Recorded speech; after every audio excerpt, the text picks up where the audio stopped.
Okey, tajuk kita akan bincangkan itu hari ini ialah fizik nuklear. Okey, iaitu tajuk bab yang 3 tak 5 lah kan. Second bab terakhir lah, dua yang terakhir kan. Okey. Cikgu ada bincang sikit dalam tips belajar. Okey. Okey, pertama sekali cikgu nak terangkan tentang flashcard cikgu. Mungkin tak ada dekat nota agama. Cikgu akan bagi nantilah kan dalam grup kan. Benda ni boleh cikgu cadangkan kamu print. Bila kamu print, kamu boleh gunting lah. Kalau gunting, kamu boleh hafal lah. Cuma ada dua ni lagi cikgu tak lengkapkan lagi lah, dua bahagian ni lagi kan. Bolehlah kamu lakukan kan, supaya bila periksa nanti senang lah. Nanti cikgu dalam proses nak buat banyak ni kan, benda berkaitan dengan flashcard ni kan. Okey, analisis soalan fizik nuklear kan, modul kan, ataupun dulu kita panggil tajuk dia radioaktif kan.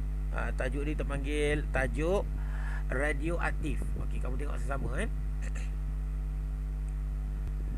Okey, daripada tahun 2003 kan sampai 2020 kan, kita dapati fizik nuklear ada masa dia keluar dan tak keluar lah untuk soalan serutur kan. Dan tapi tiap-tiap tahun keluar lah kan. Walaupun dia keluar soalan, tak keluar dalam soalan serutur, dia keluar dalam soalan AC kan. Ni serutur tak keluar, AC keluar. Yang ni sama juga. Ini sama, tapi yang ni special 2009 ni. AC keluar, serutur pun keluar kan. Ini pun sama 2011, 2018 serutur tak keluar kan. Okey, 2020 serutur tak keluar, AC keluar. Jadi cikgu target dan tahun ni soalan serutur lah akan keluar tahun ni. Cikgu target lah fizik nuklear lah. Soalan serutur, soalan AC mungkin tak lah kot kan. Tapi tak apa, kita bincang lah kan, sebagai persediaan kita kan, preparation untuk periksaan nanti kan. Okey, ada 6 elemen teknik menjawab. Cikgu bincang 6 elemen soalan, iaitu pengetahuan aras terendah sekali, atau menilai, mencipta yang tertinggi, memahami, itu kamu akan tengok lah kan. Untuk pengetahuan kamu, untuk elemen mengingat ni ada markah lebih kurang 15 markah kan. Tapi dia bukan topik radioaktif sajalah kan, ataupun fizik nuklear ni, dia keluar semua topik lah kan. Tapi kalau pelajar yang hafal, macam untuk untuk menguasai tajuk ni kan, kamu kena buat sesuatu macam tadi lah cikgu buat kan, buat flashcard kan, supaya kamu boleh hafal kan? Apa itu definisi lah ke, soalan-soalan yang biasa ditanya kan, soalan common. Okey kan. Okey, teruskan. Okey, elemen pertama itu mengingat. Kita akan bincang sikit tentang fizik nuklear. Kamu tengok sama kan. Okey, soalan pertama, cikgu boleh tanya kamu jugalah. Cikgu cakap seseorang tak syok juga kan. Dia tak apakah dimasukkan dengan isotop. Dia keluar 2 tahun kan, 2009 dengan 2003, pernah keluar 2 kali. Ini juga kamu dalam belajar dalam kimia kan. Jadi benda ni mudah kan. Apa dia? Siapa nak cuba? Sama apa? Nombor? Ada idea nak jawab? Okey, tak berani tak apalah, cikgu cakap je lah kan. Itu atom ataupun elemen yang mempunyai sama nombor proton, tapi berlainan nombor nukleon. Nombor proton menunjukkan dia punya unsur yang sama lah, tapi berlainan. Lain sikit ejaan ni. Berlainan nombor nukleon. Okey kan. Okey, ni mudah. Ni selalu keluar soalan ni tahun 2009. Dia keluar popular lah soalan ni kan. Okey, soalan kedua, paling banyak sekali keluar. Tengok ni, 2007, 2018, 2011, 20, banyak keluar soalan ni. Jadi cikgu harap kamu hafal ni kan, apa maksud radioisotop. Senang je, cikgu ada satu tips. Radio maksudnya radiasi, isotop yang menghasilkan radiasi kan. Jadi isotop yang menghasilkan radiasi kita panggil apa? Isotop yang tidak stabil kan?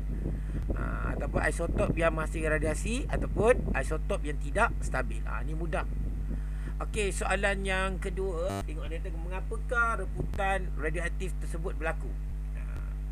Siapa nak cuba jawab dalam grup ni? Siapa nak cuba? Ada berani tak? Tak berani lah, tak apalah. Okey, jawapan dia kerana isotopnya tidak stabil. Itu saja jawapan dia. Sebab apa? Sebab berlakunya apa yang mereput? Sebab isotopnya tak stabil.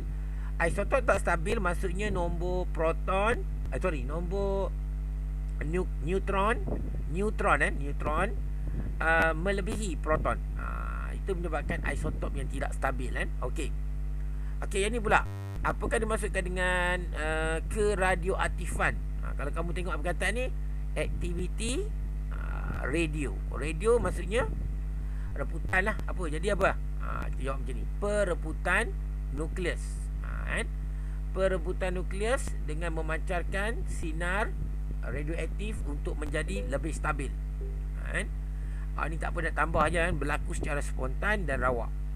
Ini pernah keluar dalam SPM 2008 kan. Nombor 10 soalan isi kan. Jadi kamu kena, yang ni kamu kena ingat kan. Semua ni dalam kita panggil nota jugalah, ataupun flash card tadi kan. Nanti juga bagi dalam grup kan. Okey, apakah dimaksudkan dengan perebutan radioaktif? Perebutan radioaktif, mereput. Ini semua melibatkan isotop yang tidak stabil. Kan? Jadi kamu ingat ni kan, jawapan dia mesti jawabnya proses nukleus yang tidak stabil, ataupun isotop nukleus yang stabil mengeluarkan sinar radioaktif untuk menjadi lebih stabil. Kamu tengok jawapan semua dekat-dekat kan. Jadi idea dia kat sini adalah isotop yang tidak stabil ataupun nukleus yang tidak stabil. Okey, boleh faham kan? Boleh ke? Cikgu seorang cakap ni, boleh? Minta respon sikit. Boleh? Dengar tak? Boleh kan? Okey. Ini soalan SPM. Okey. Soalan-soalan yang lagi satu. Soalan ni soalan mengingat ni, soalan straight the point lah kan. Kalau kamu tengok kan, jawapan dia sekejap je macam tu kan. Pendek je kan, ataupun panjang pun, tapi kamu kena tengok ayat dia sama je. Okey, apakah zarah beta? Zarah beta merujuk pada apa? Siapa nak cuba? Zarah beta. Tak ingat kan? Zarah beta ialah elektron. Elektron ni apa?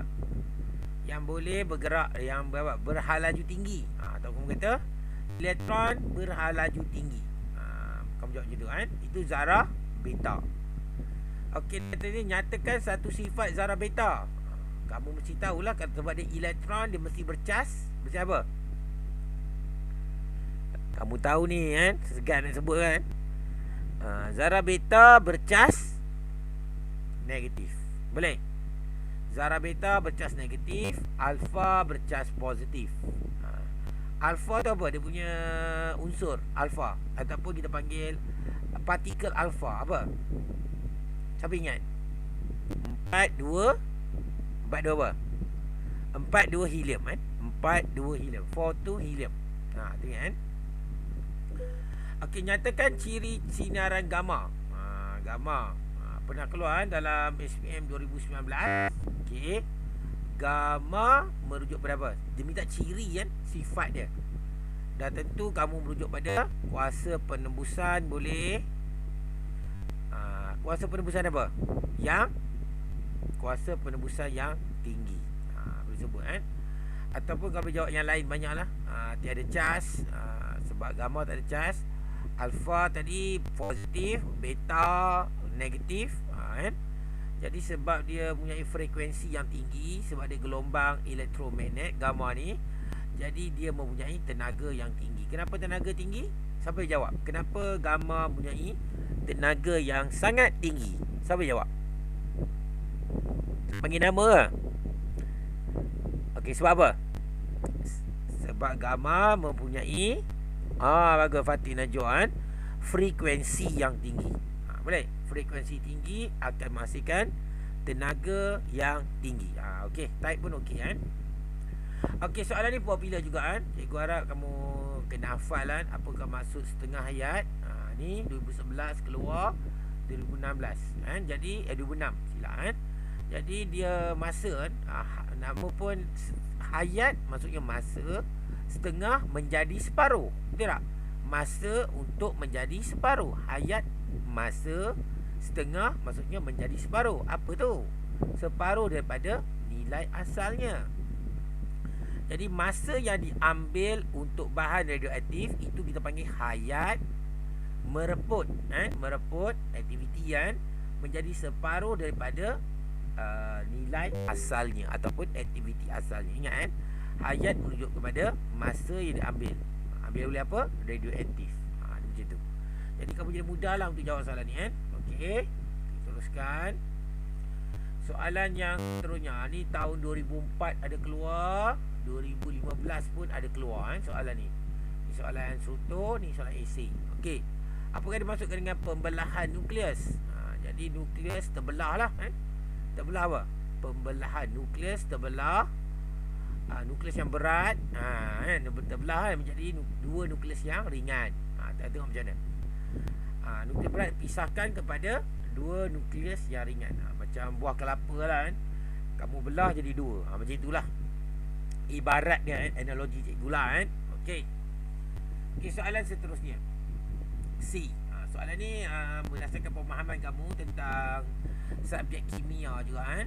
Okey, berdasarkan jadual nyatakan nilai A dan X. Jadi tengok jadual ni lah Jadi A tu di mana? A tu di sini. A tu. Jadi A tu merujuk pada nombor neutron. Nukleon. Jadi untuk pengetahuan kamu, yang di atas semua ni adalah nombor nukleon. Jadi A sama dengan berapa? A sama dengan sama jawab. Ya, bagus Malfiza. 2 kan. A sama dengan 2 dan X sama dengan, X tu adalah yang di bawah. Yang bawah ni apa? Kita panggil nombor proton. Iliana jawab 1. Okey, betul kan? Mudah kan? Harap soalan ni tak ada jadi masalah kat kamu lah. Okey, apakah maksud nombor nukleon? Nombor nukleon kamu tahu kan, adalah hasil tambah nombor proton dengan nombor neutron kan? Yang atas ni lah kan? Hasil tambah ni ataupun nombor proton tambah dengan nombor neutron. Kalau yang atas ini yang atas ni 2 tolak 1, ni kan 2 tolak 1 ni kan kita panggil sebagai nombor neutron. Tolak 3 tolak 1 jadi 2 nombor neutron. Jadi neutron pun tak ada charge kan. Yang ada charge proton bercharge positif. Okey kan. Sebab proton bercharge positif, jadi nukleus itu sendiri bercharge positif sebab adanya proton di dalamnya. Itu umum lah kan. Okey, kita buat soalan seterusnya. Ini mudah saja. Dia tanya ni kan, soalan simple kan, mengingat simple. Namakan jenis reputan radioaktif ini. Reputan 1 menjadi 2. Tapi kena ingat apa yang dibebaskan? Ada helium. Helium ni merujuk pada jenis reputan. Jadi helium adalah reputan. Siapa nak cuba? Reputan apa tu? Reputan alfa. Betul. Alfa ialah 4, 2 helium. Okey, Fatin jawab tadi dengan Liliana. Tak pasal muka lengkap kabut tengok tadi kan. Okey, alfa decay. Alfa decay kan. Okey, ataupun perebutan alfa. Tengok sini, lengkapkan ayat berikut, tandakan X pada perkataan yang betul. Ni senang je cikgu dia kat sini. Proton bercas samalah positif. Tak apalah cikgu tak tanya kamu lah. Senang sangat soalan ni kan. Okey, kita pergi pada soalan ni. Soalan yang simple aja kan. Okey, dekat sini. Okey. Seorang ahli geologi menggunakan GM tube. GM tube ni tugasnya untuk mengesan kan. Mengesan kewujudan bahan radioaktif dalam macam-macam lah kan. Di dalam batu ni, mengesan dalam batu. Ada tak bahan radioaktif dalam ni kan? Mungkin batu ni membebaskan radiasi, dapat dikesan dengan GM tube. Okey kan. Bacaan pembilang GM tube tidak berdekatan dengan sebarang bahan radioaktif. Ni kan. Walaupun tidak diletakkan dekat dengan bahan radioaktif, didapati ada bacaan itu 150 ni, contohlah kan. Apakah yang menyebabkan adanya bacaan yang ditunjukkan oleh pembilang berdarjah 4.2? Soalan ini 2 kali pernah keluar dalam SPM kan. Walaupun tak ada bacaan, tak ada radioaktif yang diuji, tapi bacaan counter ataupun pembilang dapat menunjukkan bacaan. Okey, agaknya apa sebab dia ada bacaan ni? Ada siapa nak cuba jawab?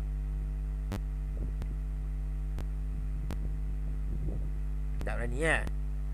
Okey, sebenarnya bumi kita sendiri pun membebaskan radiasi kan. Bumi kita radiasi pada matahari, ada radiasi kan. Jadi dapat dikesan dengan alat dinamakan GM tube ni lah kan. Jadi ini jadikan macam dalam kiraan kita anggap sebagai alat sifar lah. Katakan satu kawasan tu ada bacaan radiasi, katakan 300 bacaan. Jadi bacaan dos radiasi dia adalah 300 tolak dengan bacaan ni 150 ni. Dan 150 ni dipanggil sebagai sinar kosmik ataupun sinar latar belakang. Sinar berpunca daripada bumi ni sendiri kan. Tu panggil sinar. Soalan pernah keluar 2 kali kan. Kamu boleh jawab sinar kosmik, sinar latar belakang, macam-macam lah lagi kan. Tapi 2 ni yang cikgu beritahu lah. Kalau banyak sangat ingat cukup kosmik pun boleh kan. Okey. Ni satu gambar orang melakukan apa? Mengesan mengesan sinaran gamma dipancar oleh titanium. Ni disuntik dalam badan pesakit untuk mengesan darah beku. Ni biasanya kita panggil macam MRI lah, masuk dalam terowong kan. Masuk dalam ni kita disuntik dengan bahan radiasi dan radiasi itu akan bergerak dalam darah kamu. Dia akan bergerak dalam darah kamu dan dia akan memancarkan sinar. Dan sinaran tu dapat dikesan dengan alat yang terowong ni. Okey kan? Tu pengesan kan. Jadi pengesan tersebut telah menunjukkan satu bacaan sebelum pesakit dimasukkan ke dalam pengimbas. Sebelum pesakit masuk ke dalam ni sudah ada bacaan. Ingat macam tadi juga kan? Nyatakan sebab mengapa pengesan menunjukkan bacaan. Ini dah jawab tadi kan. Jadi jawapan tadi apa? Tadi sinar kosmik. Dan kamu boleh jawab juga itu sinar latar belakang. Cosmic ray pun boleh kan. Sinar kosmik masih boleh. Ataupun sinar latar belakang. Sinar didasarkan pada bumi. Kosmik matahari lah kan. Sinar tu ada menyebabkan GM tube memberi bacaan. Memberi bacaan. Okey. Okey, soalan seterusnya. Dia kata sini namakan jenis tindak balas nuklear. Jenis tindak balas. Cuba tengok betul-betul gambar ni. Neutron menembak. Menembak, membedil lah. Membedil satu nukleus yang berat, uranium 23592. Okey, jadi dia akan pecah jadi 2. Pecah jadi 2. Dan semasa pecah tu dia menghasilkan 3 neutron lagi. Ni contoh. Jadi pecah, terbelah. Jadi tidak balas ni bukan apa? Siapa nak cuba? Boleh lah kan? Pembelahan nukleus. Bagus Nur Zaini kan? Pembelahan nukleus. Kalau 2 ni betul juga kan Fatin? Kalau 2 ni bercantum menghasilkan yang berat, itu panggil pelakuran nukleus. Ya. Pelakuran nukleus. Okey boleh kan? Cikgu rasa tak ada masalah kan? Kita bincang ni macam ulang kaji je, nanti kita tengok lah kan? Okey, kita pergi pada elemen yang lebih mencabar lah, iaitu menilai dan mencipta. Dan kalau kamu dah biasa buat soalan ni, menilai dan mencipta, kamu boleh hafal apa alasan ya, alasan yang menjadi komen yang cikgu letak dalam flashcard cikgu lah. Okey kan? Tengok markah dia pun cukup lah. 31 banyak kan? 31. Kalau keluar bab ni, insya-Allah 10 markah dalam tangan dah. Kalau kamu boleh jawab lah. Okey, mencipta, menilai. Walaupun tak keluar dalam soalan esei, tapi kemungkinan besar dia keluar dalam soalan struktur. Tapi tahu ni cikgu target apa? Soalan struktur kan. Cikgu target cikgu je lah. Nak tahu betul tak betul, cikgu tak pastilah. Cikgu berdasarkan analisis tadi tu kan. Okey, kita tengok ni soalan mencipta esei ataupun mengubah suai kan. Okey, soalan pertama kami tengok sama dengan cikgu kan. Okey, soalan ni SPM 2004 kan. SPM 2004 lama dah, tapi masih relevan juga dengan kamu kan. Hati. Sebab soalan ni soalan mencipta. Okey, kita tengok ni. Kilang membuat cat menghasilkan satu sistem mengawal isi padu. Isi padu kan, yang dihasilkan dalam julai tentu. Tin diangkut dalam tali getah. Tali getah ni dipanggil pesawat ataupun conveyor. Ditunjukkan di bawah gambar ni. Ni di macam dekat, kita panggil apa, dekat pasar raya kan, yang bergerak meja tu bergerak kan, barang sama lah kan. Tin cat ni diangkut atas tali getah. Saya tunjukkan raja di bawah. Okey, tak apa. Jisim kurang atau lebih dari julat isi padu ditentukan. Jadi tin akan dihasilkan secara automatik. Jadi dia dapat tentukan dengan menggunakan bahan radiasi. Bahan radiasi kan. Kalau dia dah penuh, dia akan bagi bacaan yang rendah lah. Bacaan radiasi yang rendah kalau cat tu penuh. Kalau cat tu kosong, bacaan radiasi jadi tinggi. Sebab tak ada radiasi menghalang kan. Tak ada cat yang menghalang radiasi lah, kuantiti cat tu kan. Okey, di kata sini teruskan, pengetahuan anda radiatif, terangkan bahan radiatif yang alat diperlukan untuk membangunkan sistem kawalan tersebut. Bahan radiatif yang kita pilih ada 3 kan, iaitu alfa yang membebaskan sinaran alfa, beta, gamma. Kita tengok sini. Alfa boleh tak? Tak boleh lah. Alfa kertas pun tak lepas kan. Beta boleh lah, sebab ini tin cat kan. Gamma pun boleh, tapi gamma penembusan yang sangat tinggi. Kita tengok macam mana ni kan. Jadi alat diperlukan untuk mengesan. Alat digunakan untuk mengesan, alat dia GM tube lah. Bagaimana alat ini dipasang, kita akan tengok dari gambar. Bagaimana sistem itu berfungsi. Semua melibatkan 10 markah. Okey kan. Jadi kamu tengok dia ada terang sikit, penerangan sikit kan. Okey, bahan radiasi. Tekanan ni. Jangan. Dah ada. Tak apa kan. Bahan radiasi yang terpilih dalam keadaan apa? Pepejal ke, cecair ke, gas? Cuba kita buat discussion ni kan. Nak type boleh lah. Pepejal betul kan. Kita pilih pepejal Fatin. Okey, pepejal.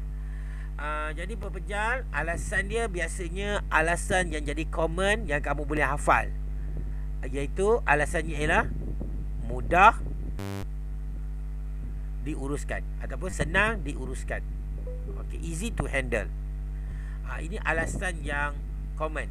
Okey, biasanya pepejal ni banyak terlibat dalam industri lah kan. Pepejal kan. Okey.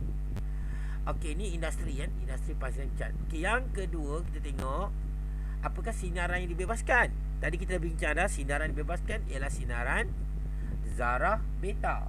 Kenapa zarah beta? Kalau cikgu buat dalam senarai cikgu tadi tu, yang dalam flashcard cikgu akan tulis zarah beta ialah penembusan yang sederhana. Dalam bab radioaktif ataupun fizik nuklear ni, inilah satu bab yang boleh kita jawab sederhana. Kalau bab lain kamu tak boleh jawab sederhana, tak sesuai. Okey kan?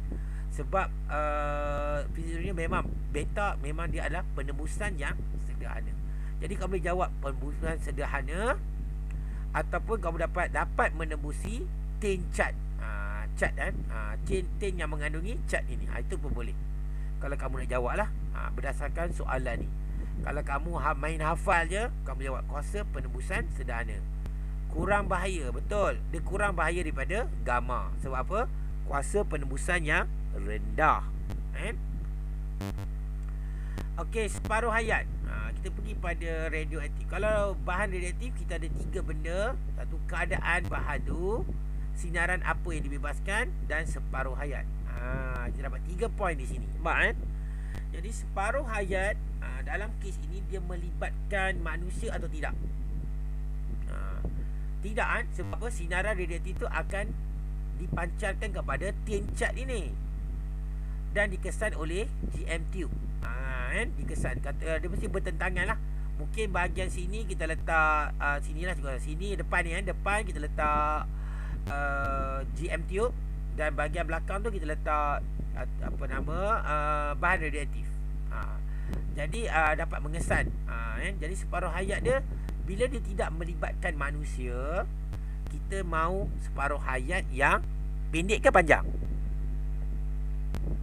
Siapa nak cuba? Separuh hayat. Ya, betul Fatin. Ya. Separuh hayat yang panjang. Jadi panjang biasanya, kalau kamu hafal, kalau panjang kita kata lambat mereput. Kalau pendek cepat mereput. Itu idea dia pertama. Tapi kamu nak tulis alasan yang lain, tak ada masalah. Ni sebab ni soalan esei, respon terbuka. Jadi kamu boleh tulis banyak lagi kan. Jangan kontradik cukup. Jadi sebab dia lambat mereput, jadi boleh juga tulis tahan lama. Ataupun kurangkan kos menyelenggara. Tidak perlu ditukar selalu.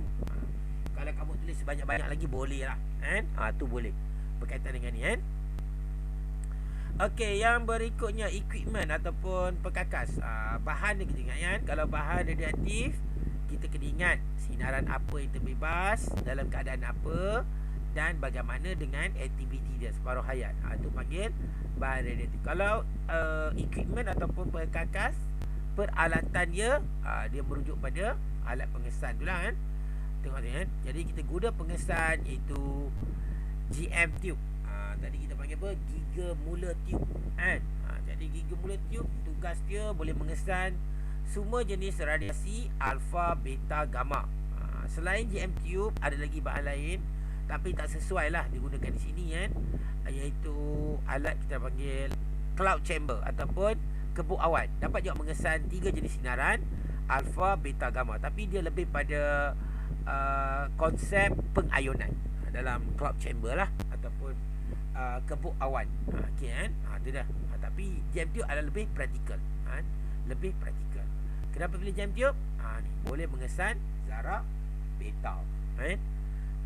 Zarah beta yang menembusi apa? Tin yang mengandungi cat. Tu dia. Okey, bagaimana equipment ini dapat dipasang? Ataupun peralatan ini dapat dipasang? Jadi kita mesti letak bertentangan lah. Ada radioaktif diletakkan di mana? Dan GM tube diletakkan di mana?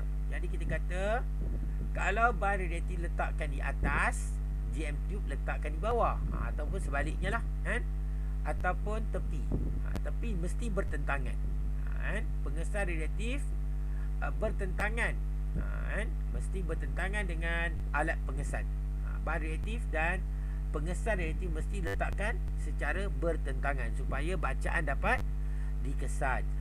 Kemudian bahan radioaktif dan ni dapat diletakkan bertentangan supaya bacaan dapat dikesan. Itu pun boleh. Okey Okey, kita pergi pada yang berikutnya. Bagaimana dia bekerja? Okey. Bekerja ni maksudnya bila tin cat. Kalau tin cat tu kosong, apa berlaku? Kalau tin cat tu penuh, apa berlaku kan? Tengok ni kan. Bagaimana sistem tu berfungsi? Okey, dia kata sini GM tube disambung kepada bacaan pemilang ataupun komputer. Okey. Isi padu cat dikolaborasikan ataupun digandingkan dengan meter pemilang. Maksudnya meter pemilang akan menentukan spek ataupun spesifikasi untuk cat yang mana yang perlu diisi, berapa liter yang perlu diisi kan. Okey, jika bacaan dalam julat, ni tadi kan, jika bacaan julat terima, maksudnya dalam spesifikasi tu kan. Jadi boleh terimalah, maksudnya betul lah kan, boleh terima. Kita tekan lagi kejap kan. Terima. Jika bacaan di luar julat, tolaklah, tidak diterima. Itu sebenarnya kan. Ini adalah sistem. Kamu kena terang betul-betul kan. Ini panggil respon terbuka. Jadi kalau kamu jawab soalan ni, kamu jawab sedaya upaya kamu kan. Jawab apa poin ada. Kalau 10 markah, sepatutnya 10 poin. Tapi kamu jawab lebih pada 10 poin, 12 poin, 14 poin, tak ada masalah. Sebab kamu nak skor markah penuh. Itu 10 kan. Okey kan. Cikgu harap kamu faham kan untuk kes ini. Okey, biasanya markah diberi dalam keadaan beginilah. Kamu jawab dalam bentuk jadual yang cikgu tunjukkan di sini kan. Kadang-kadang pelajar cikgu pun ada juga suruh buat jadual, tak mau buat juga. Tapi tak apalah, nak macam mana, cikgu pun kena denda lah pelajar macam tu, supaya dia boleh buat kan. Dan mudah kan, boleh tengok markah kamu dekat mana kan. Markah 5, 6, 7, 8, 9, 10. Kamu boleh tengok markah kamu kan, supaya kamu boleh ambil markah yang tinggi. Okey kan. Tu dia. So teruskan. Ada lagi lah dia punya ni kan, point dia tu tentang julat yang diterima tu ada lagi kan. Cikgu tak letak kat sini kan. Okey, ini yang markah maksimum lah. Okey, kita pergi pada soalan yang seterusnya. Tengok tu 2008 nombor 10. Okey, ni pula Rajah menunjukkan bagaimana sumber radioaktif dikendalikan oleh seorang murid. Dengar, dikendalikan. Boleh ke kendali macam ni? Kaedah adalah tidak selamat. Betul tak? Memang tak selamat lah. Peralatan yang digunakan dalam mengendalikan sumber radioaktif. Okey, terangkan peralatan. Apa peralatan sesuai? Pengubahsuaian. Apa yang perlu ubah suai? Kita tengok ni. Kita tengok yang pertama. Peralatan. Kita guna apa peralatan? Ini pun kamu kena hafal kalau kamu boleh, Kita guna forceps, pemegang lah, ataupun remote control, kawal daripada jauh. Kawal jauh. Alasan dia kenapa tidak terdedah secara langsung dengan sumber radiasi, ataupun menjarakkan kita daripada sumber radiasi. Itu boleh, menjarakkan kita, tidak terdedah secara langsung. Okey, ini poin yang pertama. Okey, peralatan. Ada lagi peralatan. Pakai, di sini memakai, pakai banyak lah. Pakai topeng, mask. Topeng ni mudah je, Topeng melindungi radiasi masuk ke dalam mata ataupun muka. Boleh juga, tu dia. Mask yang ni lah, bukan mask sebarang mask lah, special untuk ni lah, radiasi. Ataupun kita pakai kod kalis radiasi. Ini penting lah, pakaian khas untuk mengendalikan dia. Okey, sebab badan, jadi kod tu letak di badan, kita jawab tidak dapat menembusi badan. Nampak? Ada dua pakaian kita cerita sini, dua pakaian, Okey. Yang berikutnya pakai lagi. Pakai apa? Tadi dah mask ni, pakai lencana filem. Lencana filem, maksudnya kita ada pakai lencana. Kalau radiasi tu tinggi, kita akan tengok lencana tu lebih terdedah, dia dapat lebih hitam ataupun kesan dedahan yang lebih, Jadi dengan memakai lencana ni, kita dapat mengesan radiasi yang terdedah dengan lebih, Yang mana terdedah. Jadi kita tahu radiasi ni masih aktif. Jadi kamu tengok filem kamu macam mana, lencana filem kamu macam mana, itu tugas, idea dia senang, mengesan radiasi yang terdedah. Itu saja. Kamu jawab dalam FM, jawab macam tu dah okey, Okey, pengubahsuaian, macam mana nak simpan sumber radioaktif ada supaya selamat. Pertama, kita guna kotak pelambam ataupun konkrit tebal, kotak pelambam ataupun konkrit yang tebal. Kenapa? Sebab pelambam adalah satu bahan yang boleh menghalang sumber radiasi. Alfa dihalang oleh apa? Sehelai kertas. Beta, apa dia? Aluminium. Jadi gamma yang tertinggi dihalang oleh pelambam yang tebal, ataupun konkrit yang tebal. Jadi dengan adanya ni, semua sinaran dapat dihalang, jadi kita letak dia dalam tempat. Jadi mengelakkan radiasi bocor ke persekitaran, boleh, atau menghalang radiasi, boleh juga, Kita pergi pada yang seterusnya. Letak dalam mana? Kita letak dalam apa? Diletakkan dalam bekas dan letakkan simbol. Letakkan simbol pada kotak simpanan. Simbol bentuk apa? Macam kipas, bentuk dia. Macam kipas, tapi bukan kipas lah, bentuk dia macam kipas. Kamu tahulah, kita letak sini, Tujuan dia apa? Ni, memberi amaran kepada pengguna lain. Ni cara dia, yang pertama, yang untuk menghalang tu, Okey, itu cara dia. Jadi semasa menjalankan eksperimen ataupun mengeluarkan bahan radioaktif ni, ataupun masa dedahan yang kita perlukan adalah masa dedahan yang pendek atau panjang. Mesti kita nak yang pendek, singkat, Kenapa? Supaya kita tidak terdedah dengan masa yang lebih lama, dengan radiasi. Jadi Jadi banyak benda lah. Kalau kamu tengok tadi idea, kalau melibatkan peralatan, kamu boleh tengok lah. Peralatan kita guna iaitu forceps. Okey. Kalau kita nak pakai, pakai topeng, pakai waterproof kan, film bash kan. Ini untuk menyimpan dan melabel. Ini semasa operasi ataupun langkah berjaga-jaga yang perlu kita ambil. Okey kan. Cikgu harap kamu dapat sesuatu kan kat sini untuk soalan ni kan. Okey, ada soalan ke? Minta respon sikit. Ada soalan tak ada?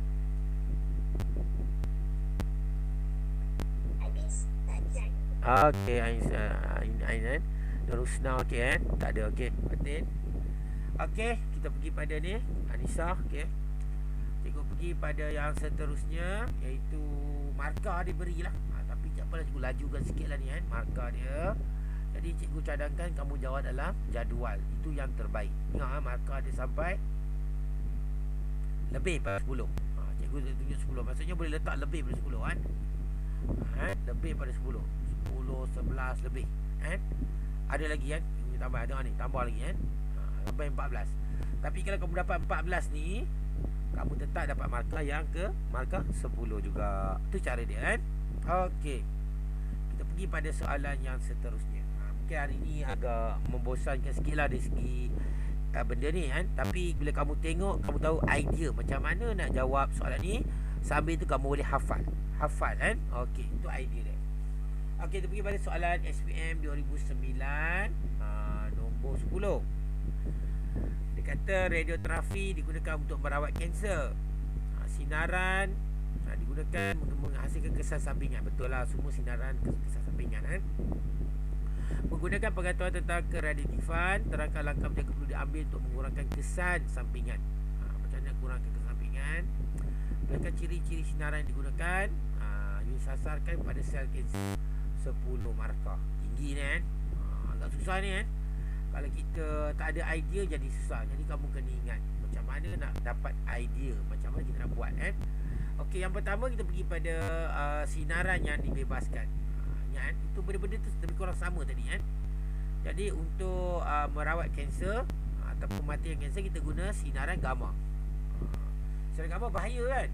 Tapi kita nak tembak pada tempat yang tertentu yang mengandungi sel kanser, yang ada sel kanser kan. Jadi gamma mematikan sel kanser sebenarnya. Ataupun kamu jawab saja kalau gamma, kuasa penebusan tinggi. Bila kuasa penebusan tinggi, dia boleh mematikan mematikan apa? Mematikan sel kanser. Okey, masa dedahan. Tak boleh kita dedah lama kan. Tembak dah stop. Macam tu kan. Maksudnya kita tembak, ada kata sini kan, kita tutup kan. Dah. Jadi masa dedahan dia hanyalah singkat. Singkat. Boleh faham kan alasan dia? Tidak boleh.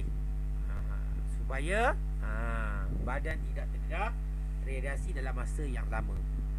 Ataupun kamu kata tidak menjejaskan sel-sel yang lain. Pun boleh kan.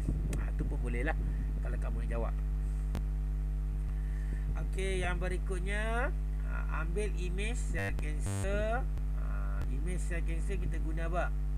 Kita guna MRI ataupun X-ray. Kita ambil imej guna ni. Alasan dia dapat mengenal pasti sel kanser dengan tepat. Ni. Ini mungkin kamu tak terfikir sangatlah kan. Ni.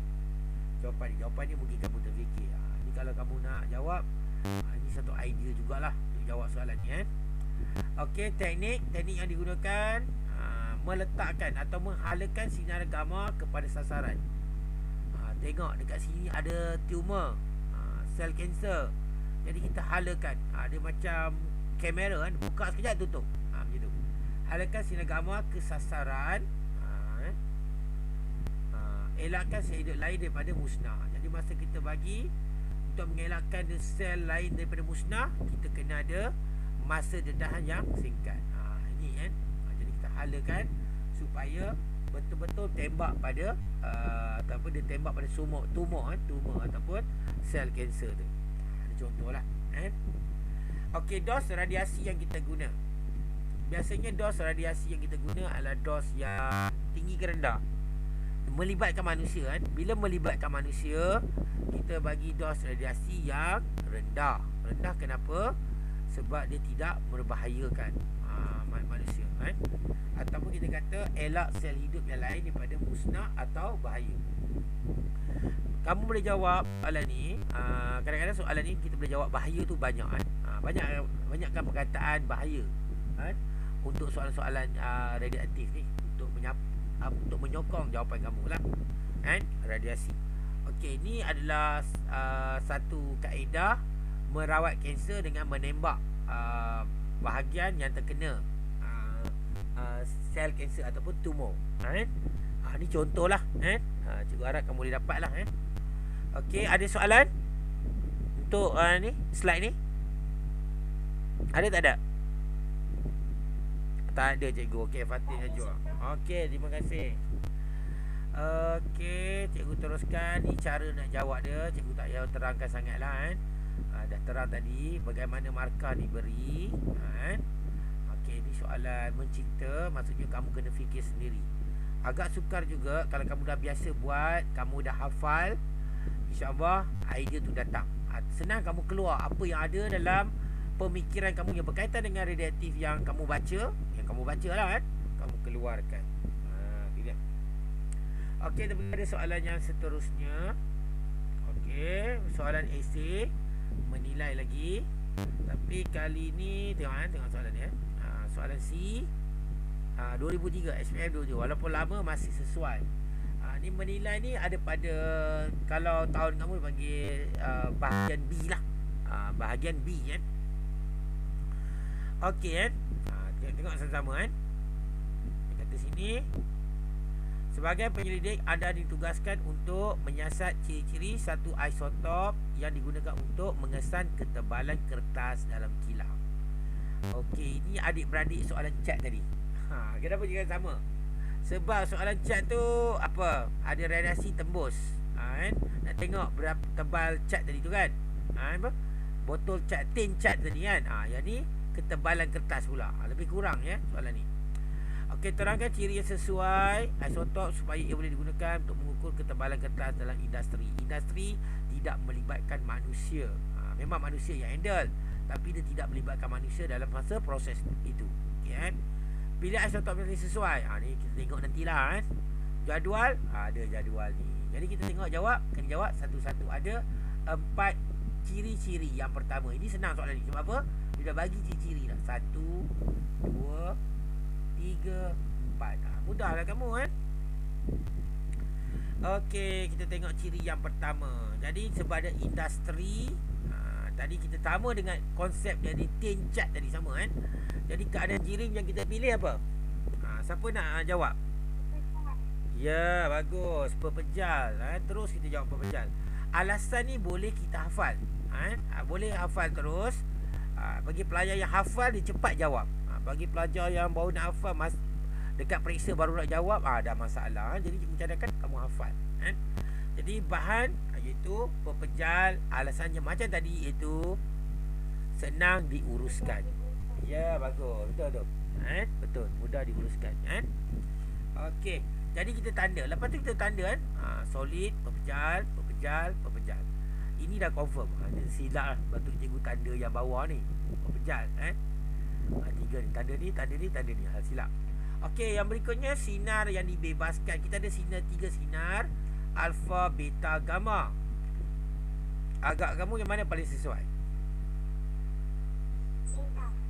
Ya, beta. Kalau alfa, kertas pun tak lepas. Alfa memang out. Kita buang terus alfa. Beta lepas. Gamma lepas. Tapi terlalu tinggi kuasa dia.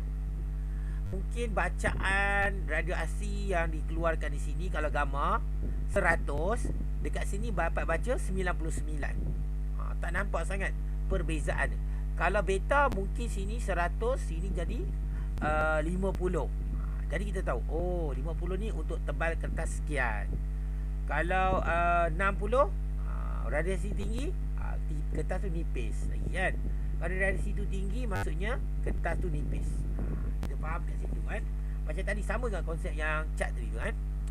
Okey, jadi betul kamu jawab itu apa beta. Dia bagi kuning pula kat bawah. Tak apalah kita pilih sinaran beta. Kenapa? Boleh jawab alasan yang sama. Kuasa penembusan yang sederhana ataupun dapat menembusi kertas. Kurang bahaya pun boleh Okey. Dan kita tanda beta. Okey, kita dapati sekarang yang dominan, yang dua kali dah tanda. Mana? Strontium. Nampak? Strontium dah dua kali kita tanda. Jadi kemungkinan kita akan pilih strontium. Itu cara terbaik Jadi sebab dia tidak melibatkan manusia, kita pilih separuh hayat yang apa? Pendek ke panjang?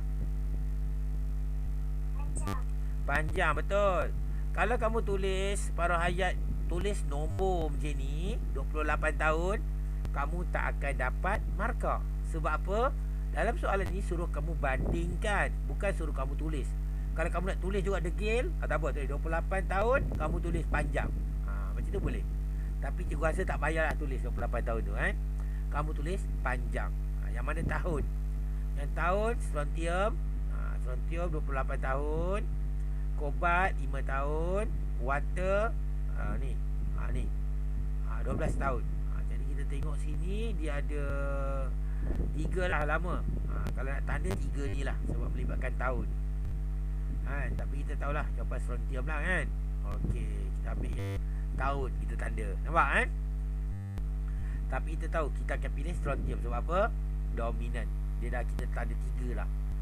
Kuasa penembusan sederhana. Ini kuasa penembusan untuk beta Jadi kita pilih kuasa penembusan yang sederhana. Alasannya ni dah, dapat dikesan oleh GM tube ataupun dapat menembusi kertas. Itu pun boleh dapat menembusi kertas. Jadi kita tahu beta. Okey beta adalah pilihan kita. Dan apakah pilihan kita yang sebenarnya? Kita sederhana tadi pilihan kita adalah strontium 90. Soalan ni memang pelajar mudah dapat markah 10. Kamu doa-doa lah keluar ke soalan ni Tapi tahun lepas dah keluar dah soalan esei jadi tak beranilah cikgu nak cakap cuma kita bincang sebagai ulang kaji Okey. Yang pertama 2, 3, 4, 5, 6, 7, 8, 9 dan markah 10 kamu akan dapat secara automatik sekiranya kamu betul setiap baris. Salah satu betul. M1, M2 mana-mana betul. M3, M4 salah satu. M5, M6, M7, M8 mana-mana yang betul Jadi kamu boleh dapat markah yang ke-10. Maksudnya baris ni kena betul satu, baris ni kena betul satu, baris ni kena betul satu, baris ni pun kena betul satu. 7 atau 8. Jadi baru kamu dapat markah yang ke-10.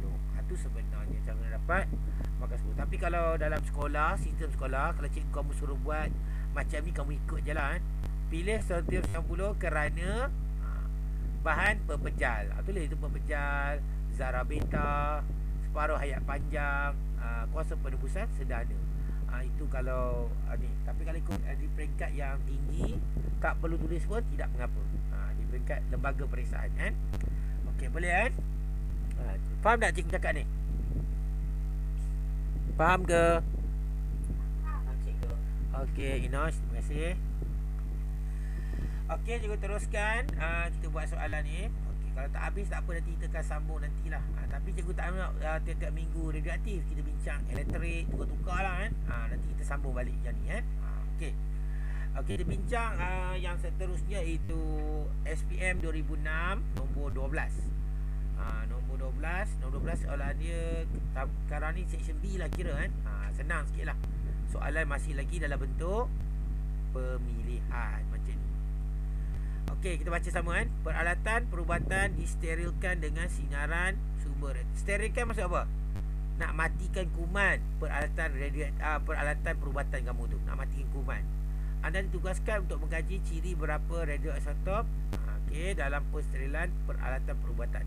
Okey. Jadi dalam ni kita nak bunuh kuman dalam peralatan perubatan. Bukan kita nak bunuh kuman dalam badan kita.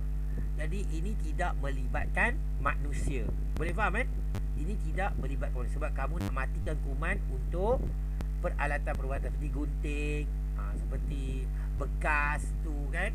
Jadi spatula ke apa ke. Jadi kamu kena gunakan radiasi untuk matikan kuman. Okey. Nombor 1 dia kata apa? Terangkan kesesuaian ciri radioisotop digunakan untuk pensterilan peralatan dalam perubatan. Ciri. Tak kisah. 6 markah. Kenapa 6 markah? Ada 3 poin begini. 1 poin alasan. 1 poin alasan. 1 poin alasan. Jadi 6 markah. Okey, ni soalan 8 markah je kan. Tentukan radiatif yang paling sesuai digunakan dan beri sebab anda. Ini senang lah. Mana satu kamu pilih? Nyatakan sebab. Ni kena sebut sebab lah. Soalan mungkin soalan jadual kan. Dia minta sebab, pembagilah sebab dia kan. Tu dia. Boleh kan. Tapi soalan ni tak ikut format kamu sangat lah kan. Okey. Okey, teruskan. Okey, yang pertama, keadaan jirim. Dia melibatkan manusia tak? Dia tidak melibatkan manusia. Bila tidak melibatkan manusia, apa? Kita pilih pepejal. Alasan yang sama. Jadi pelajar yang biasa jawab soalan ni, dia macam dah terhafal alasan-alasan ni. Jadi bila periksa ni jadi mudah untuk dia kan. Okey, jenis sinaran. Kita boleh pilih beta, gamma. Kita boleh pilih alfa, dan tentu tak boleh lah. Jadi kamu rasa sinaran apa yang sesuai? Paling sesuai. Ya, cikgu rasa gamma. Sebab gamma dia boleh membunuh kuman yang ada tu kan. Apa dia punya, kalau ada virus, ada bakteria, akan kulat ke akan mati lah kan. Okey kan. Jadi sebab alasan dia ni lah. Biasa gamma jawab kuasa penembusan yang tinggi. Ingat kan, ini tidak melibatkan manusia. Lagi satu, dia kata separuh hayat mestilah separuh hayat yang tidak melibatkan manusia. Mesti kita pilih separuh hayat yang tinggi, panjang. Boleh kan? Ya, panjang tu senang kan. Kita pilih separuh hayat yang panjang. Kenapa kita pilih dia? Sebab tadi alasannya apa? Lambat mereput ataupun tahan lama. Boleh jawab kan? Cikgu suka kalau kamu jawab. Kalau separuh hayat pendek, cepat mereput. Separuh hayat panjang, lambat mereput. Lepas tu kau boleh tambah tahan lama. Boleh lah. Macam-macam lagi kan. Jangan tulis nombor kan. Jangan tulis nombor dia. Itu salah kan. Jadi bahan material yang sesuai, kita tengok kan. Kita dah tanda 3 kuning ni kan. Betul lah. Dan periksa ni kau buat macam ni kan. 3 tanda ni. Jadi kita pilih kobat. Jadi pilih kobat 60. Alasan dia kena tulis lah sebab soalan ni minta kan. Jadi kamu ada 2 markah lah. Cuma ulang balik sajalah. Kerana ianya pepejal, panjang, gamma dan separuh hayat yang panjang kan. Okey, ni contohlah kan. Contoh jawapan soalan ni. Tapi soalan ni soalan 8 markah kan. Kalau format kamu 10 markah. Ni soalan yang mudah. Okey kan. Cikgu rasa tak ada soalan tak ada markah kan.